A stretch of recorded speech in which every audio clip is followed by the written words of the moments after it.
এখানে রাখ। আজকের কাঠ তো খুব একটা ভালো না। না বাবু, কাঠ সব ঠিকই আছে। এই ঠিক আছে, ওজন কর।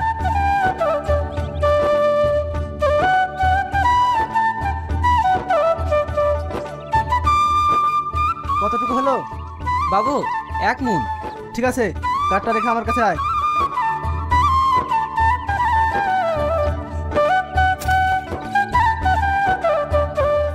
তোর নাম কি?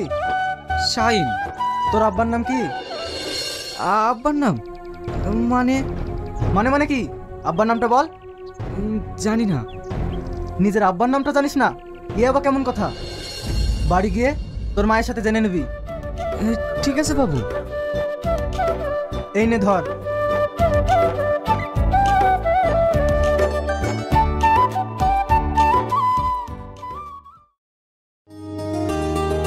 মা, এই টাকাটা রাখো। নানা এখনো আসেনি? না এখনো আসেনি তো। আর তোরা তো দেরি হলো যে। যা হাতটা ধুই আয়, আমি তোর জন্য খাবার খুলছি।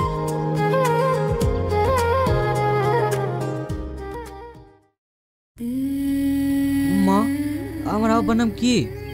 ওই কাঠের মহাজন আমাকে জিজ্ঞেস করছিল, আমি বলতে পারিনি। ওসব ছাড় তো, খেয়ে নে।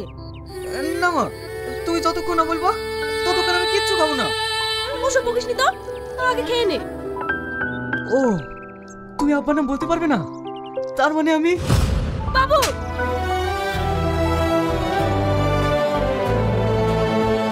না, আমি কিছু খাবো না। তুমি যতক্ষণ আব্বার নাম না করবা ততক্ষণ আমি কিছু খাবো না। সি, তুমি এমন মা, তোমার মতো মায়ের কাছে আমার থাকতে লজ্জা হয়। যে মাতা ছেলের বাবার নাম করতে পারে না, কি আমার কাছে আমি এক মুহূর্ত থাকবো না। শাহিন, তুই যাসনি মতো যাসনি।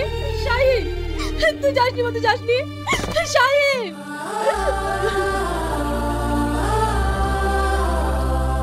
কি হলো রে মা, তুই এভাবে কাঁদছিস কেন?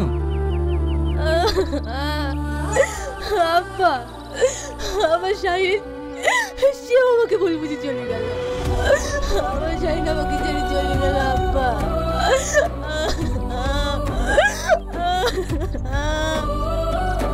শাহিন চলে গেল? কোন দিকে গেল? এইদিকে আব্বা।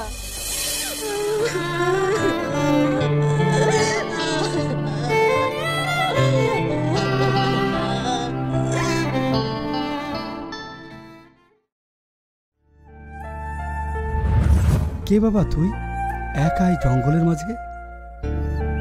বাবা, আমি এক হতভাগা, আমার কেউ নেই। মিথ্যা বলছিস কেন? তোর সব আছে। আছে, কিন্তু তাদেরকে ছেড়ে আমি রাগ করে চলে এসেছি। আমি আমার মার কাছে আর কোনোদিন ফিরে যাব না। যে মা তার ছেলের পিতৃত্বের পরিচয় দিতে পারে না, সে মায়ের কাছে আমি আর কোনোদিন ফিরে যাব না।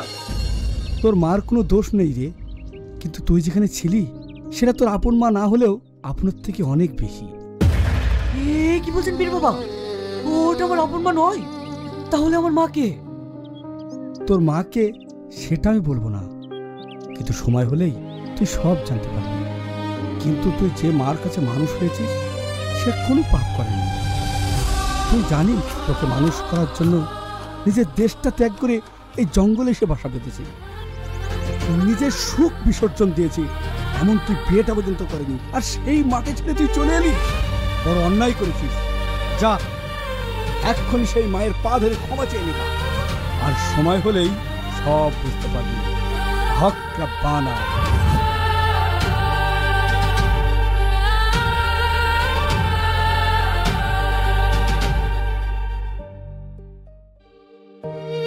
কাঁদিস না, তুই আর কাঁদিস না রে মা, ও ঠিক চলে আসবে।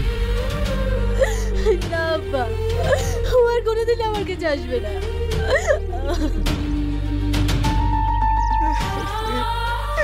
মা, তুমি আমাকে ক্ষমা করে দাও। আমি অন্যায় করেছি, আমি ভীষণ অন্যায় করেছি। তুমি যদি আমাকে ক্ষমা না করো তাহলে আল্লাহ আমাকে ক্ষমা করবে না। ওঠ, তুই যে বাড়ি ফিরে এসেছিস এতে আমি অনেক খুশি হয়েছি। আর কখন আমাকে ছেড়ে যাবি না তো? বল, আমাকে ছেড়ে যাবি না তো? তুই জানিস আমি সব ছেড়ে থাকতে পারি, কিন্তু তোকে ছেড়ে আমি থাকতে পারি না।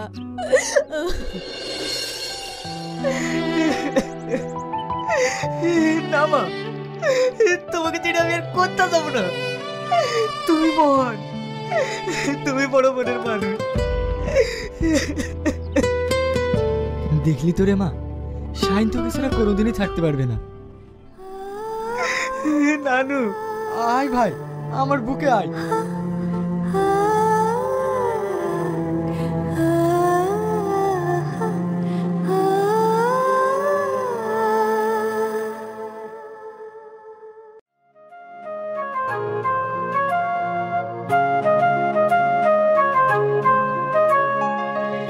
অনেক দিন এই জঙ্গলে আসেনি, আজ খুব ভালো লাগছে। আচ্ছা মমিন, আমাকে একটু পানি খাওয়াতে পারবি? আজ অনেক হাঁটাহাঁটি হয়েছে তো, তাই খুব পেপাসা পেয়েছে। সাহেব, এই জঙ্গলের মধ্যে আমি এখন পানি কোথায় পাবো? তাহলে কি আমি পানি খেতে পাবো না? জমিদার সাহেব, ওই দেখেন জঙ্গলের মধ্যে একটা ছোট্ট বাড়ি দেখা যাচ্ছে, ওইখানে গেলে হয়তো পানি পেতে পারি। আচ্ছা ঠিক আছে, চ দেখি।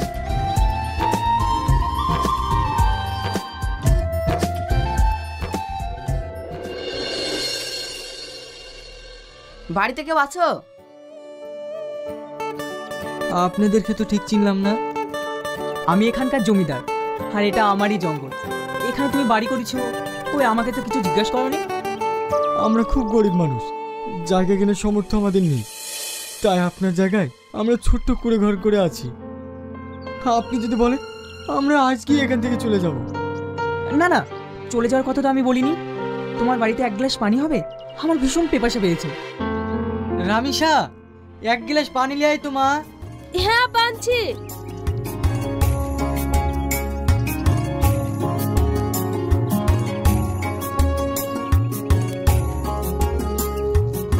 মা আমি আসছি তাহলে। তাড়াতাড়ি আসিস কিন্তু। এই বাবু দাঁড়াও। হ্যাঁ কিছু বলবেন? হ্যাঁ, তোমার এই গলের লকেটটা তুমি কোথায় পেলে? এটা আমি পড়ে পেয়েছি বাবু। মিথ্যা কথা বলছো, সত্যি করে বলে এটা কোথায় পেয়েছো? না বাবু, সত্যি বলছি, এটা আমি পড়ে পেয়েছি। সত্যি তুমি বলছো না? সত্যি কথা না বলে এখনই তোমাকে পুলিশ ধরিয়ে দেবো। বাবু শুধু এই লকেটটা না, আমি এই ছেলেটাকেও কুড়িয়ে পেয়েছি। তার মানে এটা তো আমার ছেলে। আপনার ছেলে মানে? হ্যাঁ, এই দেখো, এই লকেটে আমার ছবি আছে।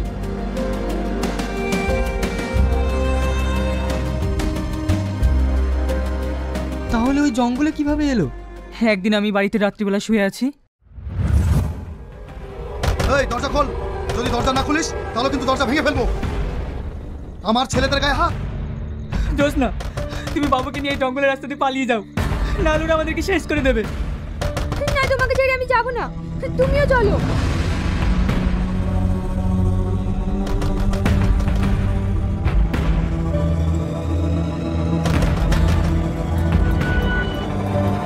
ওই দেখ শালা পালাইছে।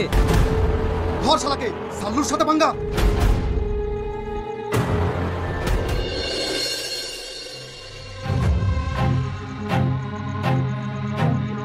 হোগো, বাবুকে এখানে রেখে দিই। ওরা যদি আমাদেরকে ধরে ফেলে তাহলে আমাদের সবাইকে মেরে ফেলবে। অন্তত আমাদের বংশের প্রদীপটা যদি বেঁচে থাকে। তাহলে তুমি তাই করো।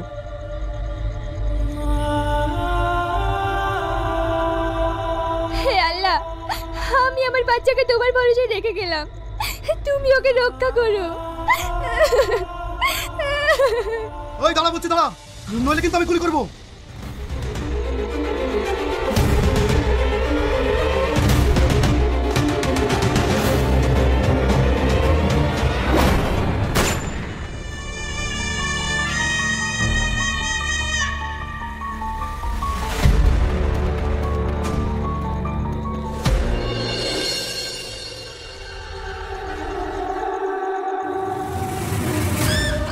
বস, শালা পালিয়েছে।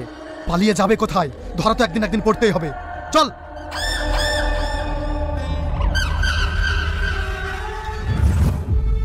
ঘুরে এসে দেখি সেখানে আমার ছেলে আর নেই। এই সেই আমার হারানোর ছেলেরা আসি। না, এই ছেলে আমার, এই ছেলে আমি কাউকে দেবো না। মা তোমাকে ছেড়ে আমি কোথাও যাবো না। বাবু, ওরা মা ছেলে কোনোদিনই আলাদা হয়ে থাকতে পারবে না। আমিও চাই না ওরা আলাদা থাকুক। আপনি যদি কিছু মনে না করেন তাহলে আমি আপনার মেয়েকে বিয়ে করতে চাই। এ আপনি কি বলছেন? আমি ঠিকই বলছি। আমি জানবে এটা আমার হারানো স্ত্রী, আর রাহাত জানবে ওটা ওর মা। তাহলে ওদেরকে আর কোনোদিনই আলাদা হতে হবে না। মা, তুই কি বলছিস? তুমি যে ভালো বোঝো তাই করো, আমার কোনো আপত্তি নেই। তাহলে কি আমার আর কোনো আপত্তি থাকতে পারে? তোরা সুখী হোস মা। আপনি কোথায় যাচ্ছেন? আজ থেকে আপনি আমাদের সঙ্গেই থাকবেন।